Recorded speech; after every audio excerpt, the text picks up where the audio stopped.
All right, let's go for it then. Ask the question. I'm happy. Ready? You are. Yep. Yeah. Absolutely.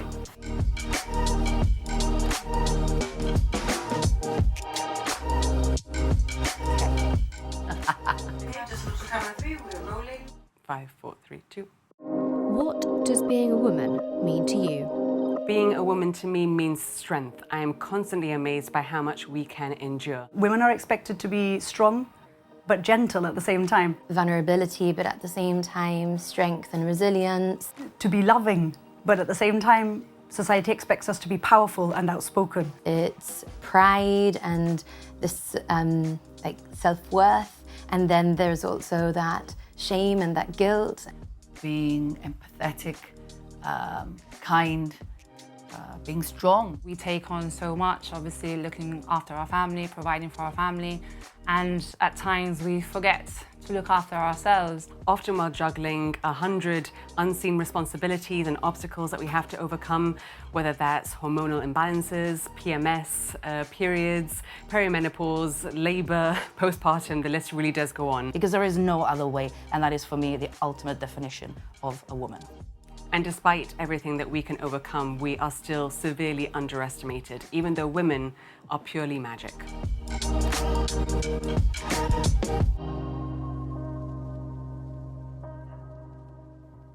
From progress made over generations to the challenges that remain.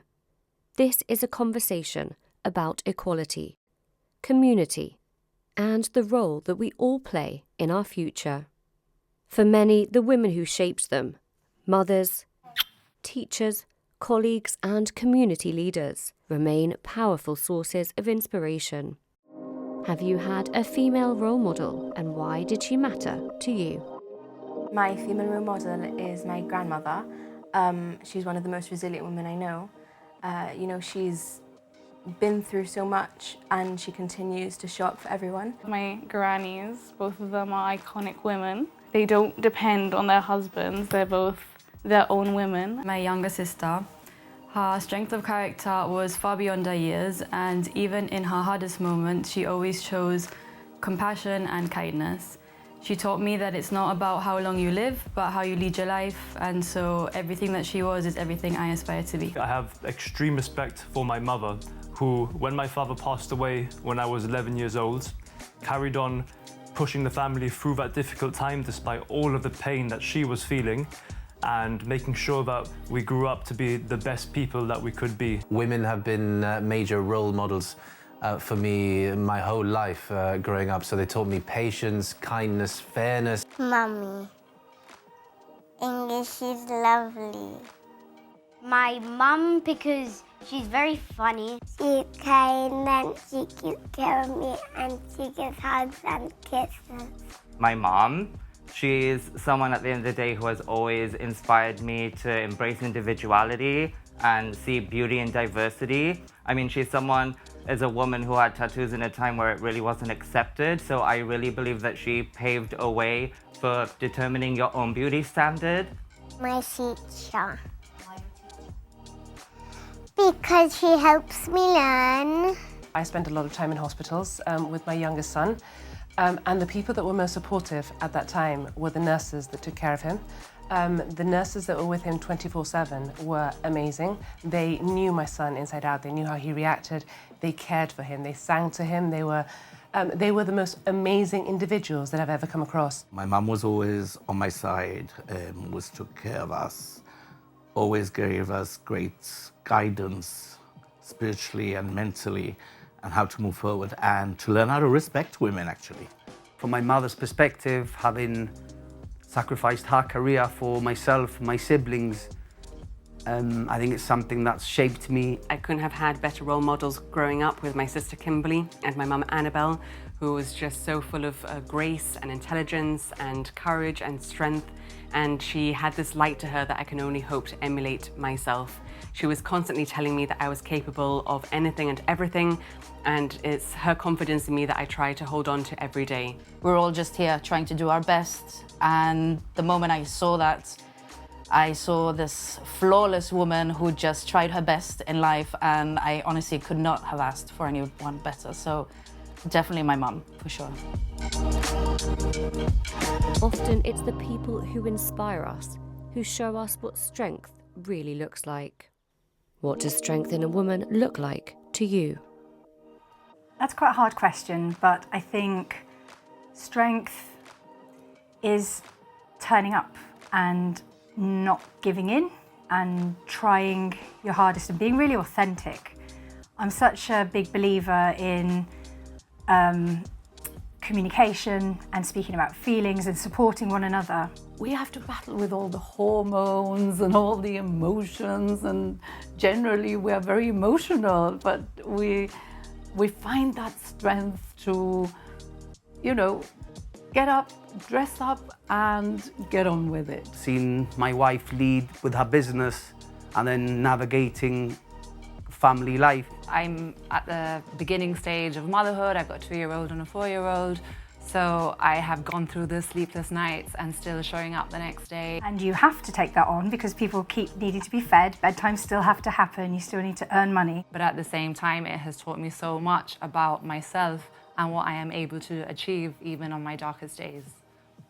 I think strength in a woman looks very different on different people. I think for me, being trans, ultimately, it's the resilience to really be who you are unapologetically and to come through the adversity that often comes along with that. For me, strength in a woman doesn't particularly mean strong as in muscles, and it doesn't mean bossy. For me, it means a woman that is confident, respectful to others. Strength doesn't always come from being loud. Sometimes it's stepping back with dignity, being quiet, being patient when it's needed. And I think as well, having the courage to sort of stand by your opinions when perhaps they might be unpopular and you might take some sort of criticism for it. I think someone with real strength will stick by them. Having the courage to show up honestly as myself in a world that really tries to very often fit us into a mould. Women's rights in Gibraltar have evolved significantly over the past century. We remain invisible to men. And if you get an all-male House of Assembly, right, it's very, very difficult for them to see us or to take... We come somewhere, perhaps on the agenda between youth and any other business. But we've had a woman in the House of Assembly for the last 4 years who has not raised one single issue on women's rights. And we've had in the House of Assembly issues like jury service, which has been totally put down by men without the benefit of a woman's opinion on it. We've had things like abortion, divorce, lots of feminine issues that really affect us. I do tend to think that there are a lot of women here in Gibraltar who are suffering in silence. And I think it's time that the majority of these women stood up for their rights and their beliefs, and I think a lot of them should be told how far their rights go and what they can do with themselves. What would you like Father Christmas to bring you? Washing machine. A washing machine? And what are you going to do? Are you going to wash all your doll's clothes in it? How has life changed for women since you were growing up?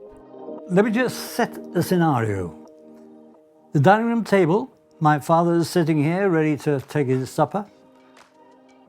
My mum is in the kitchen preparing his supper. She finishes, she brings the plate, puts it on the table, and he gets his salt and pepper and uses it, but realizes there's spring onions and cheese missing.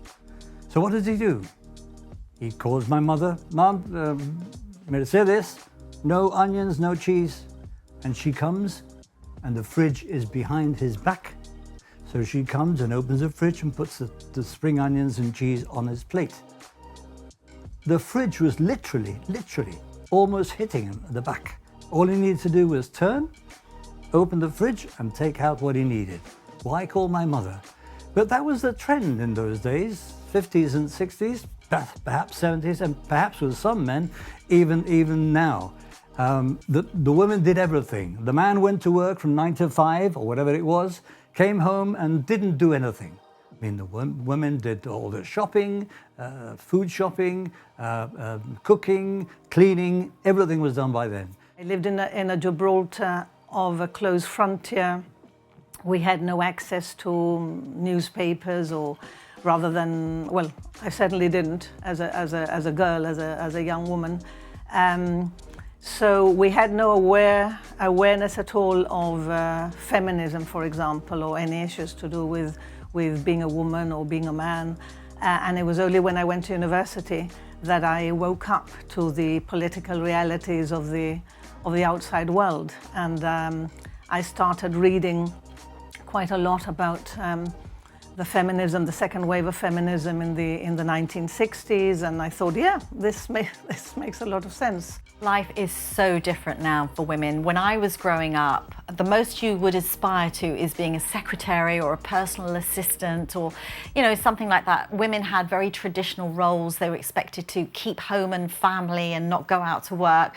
So it's very different now. And I remember being at school and seeing Margaret Thatcher rise into power. I know she's not the most popular figure, but for me, it was incredible to see this woman actually smash that glass ceiling, and there she is, the most powerful seat in the country, and it was a woman. We are just bits and pieces and fragments of all those women who have then built us to where we are in life and the point of life that we are currently able to live and how we're able to live.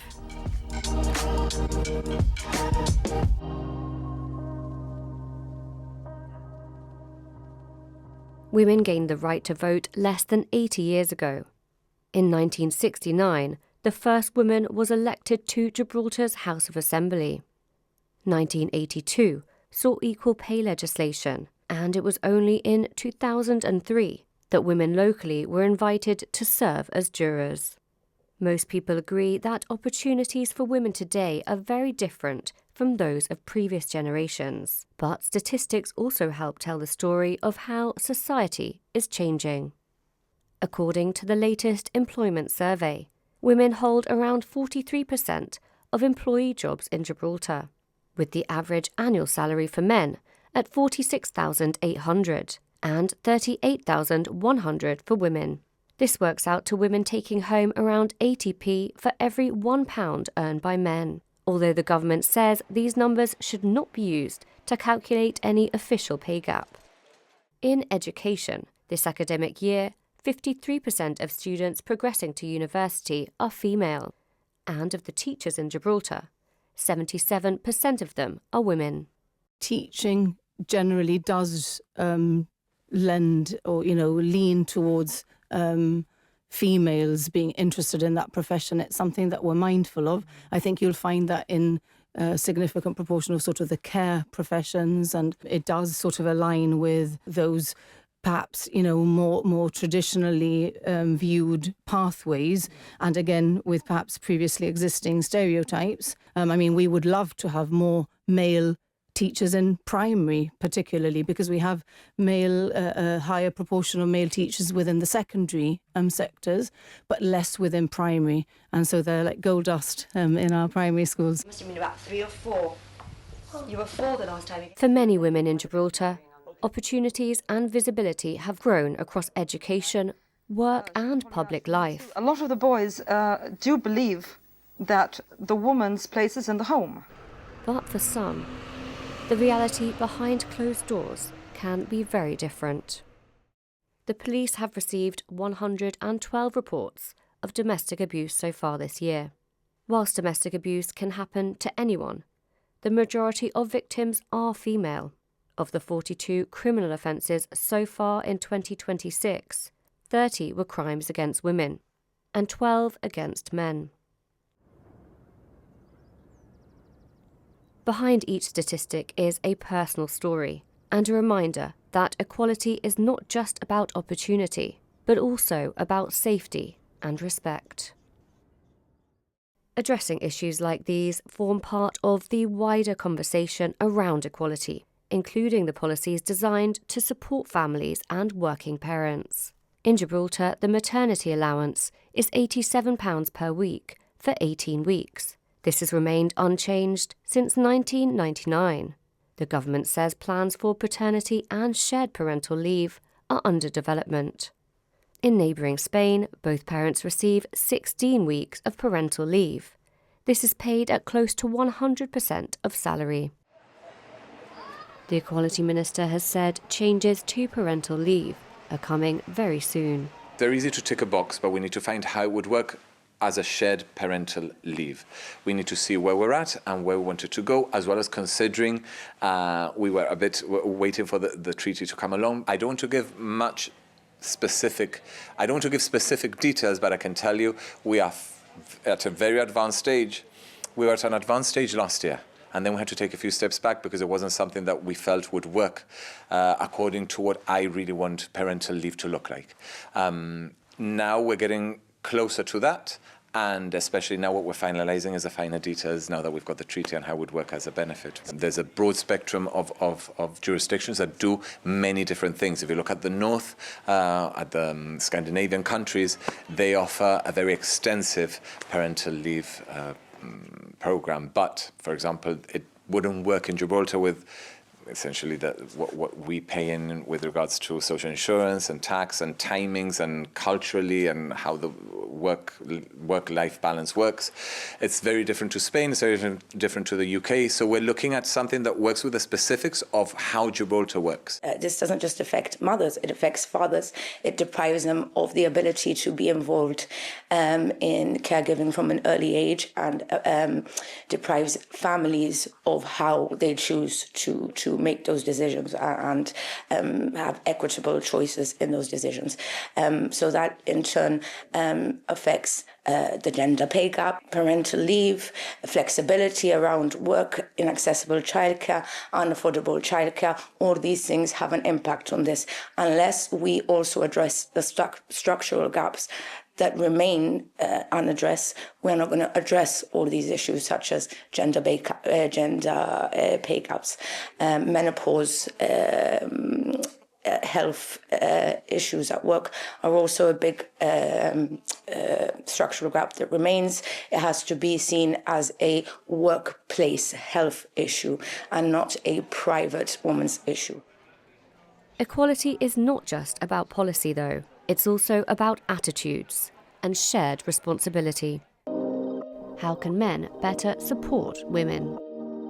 Women already do a lot of work. I think it's up for the men to support them a little more. Just one way men can better support women is by questioning toxic masculinity and attitudes and not just disregarding it as banter or as funny. Just calling each other out a little bit and holding each other accountable for how they treat women. Think of your mother, think of your sister, think of your loved ones, and really think, how would I feel if the women in my life were treated this way? So call it out and do better. You know what I think men in general, I think just need to listen and learn to communicate. There are still batches of macho men who believe that women are below them. And that's what I think needs to change more than anything else. I have 2 little boys, and my advice to them is always to think of women and girls in their class as their equals, to always support, to always be there. If you're in a boardroom and you see the women in the room and maybe there's only one aren't speaking up, maybe make sure to hear her out. Being able to put your own career on hold to allow them to follow their ambitions is very important, it's fundamental, and just providing the support that they need to fulfill their career aspirations and ambitions. Carrying the household together, whether that's financially, household chores, and taking care of the kids. Men have to get into the idea from a very young age that their chores are theirs as well, particularly young boys. Emotional supports with your wife at home, with the kids, for example. I'm a father of 2 daughters. Or it could be support at work, some encouragement over lunch at the canteen. While progress is widely recognised, the conversation is far from over. What still needs to change for women in Gibraltar? We need more women making decisions day to day. In leadership roles, in businesses, across the board. I mean, I see it myself when I produce my viewpoint programs that, you know, the panel inevitably tends to be more weighted towards men because it's so hard to find women in senior positions who are willing to come on the program as well. To have a proper representation of what society is, we have to reflect that in Parliament. So we should have 50-50 at least. The message for me today would be for the older woman to take a stand. You know, look at me. I'm the older woman. I'm in politics. I would love to see more older women in politics. A lot of progress has been made in recent years, But I think we can continue to break gender norms, to persevere and to really strive for what we want and what we deserve and what we have the right to. I saw a video the other day about a woman warning other women not to wear headphones in the streets because it could put them in danger by not hearing or being aware of their surroundings. One of the major problems regarding women is that they're at the receiving end of the worst kind of behaviors in society. We shouldn't be focusing on women shouldn't wear headphones in the street. We should be focusing on the predator who is doing this damage and doing these things. And the way that we do that is by educating our boys, teaching our boys from a young age, respect, respect, respect. I would love to see more inclusion for women, especially LGBTQ+ women, who may not fit that traditional standard of beauty or whatever it may be. Like, instead of division, we need to work together for a better society. The wave still needs to reach the shore, and together we can get there. People can be very sexist with colours, like they say girls like pink and purple and boys like all the other colours, and people think I like stuff like dancing, ponies and stuff like that. But I really like rock music and playing basketball. So after reflecting on progress and the challenges that remain, we ask people one final question. If you had to say one thing, what would it be? You cannot have it all at once. That's not true. So you have to give yourself a bit of grace and say, for example, this season, when the children are young, I can't get 5 promotions at work. I can't deliver in all spheres. I can't, run a marathon in this season. You have to prioritize. While this may sound negative, it's not. It should be liberating. It should relieve the pressure from women because it's not possible to have it all. So you should not strive to have it all at once. But remember that the seasons will turn and you will be able to achieve different things at different points. And the most important thing is just making sure that you are okay in all of those seasons. Don't shrink yourself to suit others. Don't allow yourself to be put down or patronized. And don't try to sit within a box that perhaps society's dictated to you. Your voice matters, your emotions matter, you matter. Your worth is there, and just, digging deep. I want girls to look after themselves, to be strong.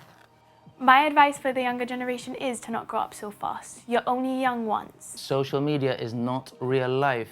Please don't put too much importance on likes and clicks. Be yourself and don't worry about what anyone thinks. It's my opinion that matters at the end of the day. It's nobody else's. Get off your phone, enjoy your life, and respect people around you. Being a woman is a gift. It's not necessarily a curse, and you don't have to do what you're told. Though I, like many men, am always trying to do better, it's a journey, and so thank you for your patience as we figure that all out. Kindness goes such a long way, authenticity goes such a long way. Care about being good to others, care about your own integrity. We need to believe in ourselves. Let's not be competitive. And it's a journey, there isn't one destination. I think it's so important to take stock of that. Get the best education you can, because it's a fact that the better educated you are, the better chance you have of getting a job that you'll enjoy. You can do anything you want to do. You can achieve whatever you set out to achieve. And I think it's so important for women to know that they can achieve anything that they want to achieve. Just don't be scared, go for it. Never underestimate a woman. Not only do we deserve a seat at the table, but we can really thrive at that table. Let's do this together. Let's help each other. When you look at yourself in the mirror, be proud of who you are, what you've come from, how you've worked. And no matter what your life looks like, you are doing well. Have fun with whatever you're doing, trust yourself, love yourself, and slay queen.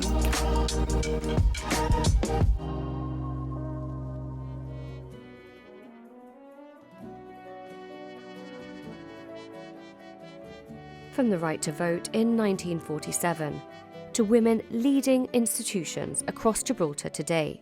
Oath of Allegiance of the Speaker, the Honourable Mrs. Justice Karen Ramage. Your next CEO is Paula Lavigne.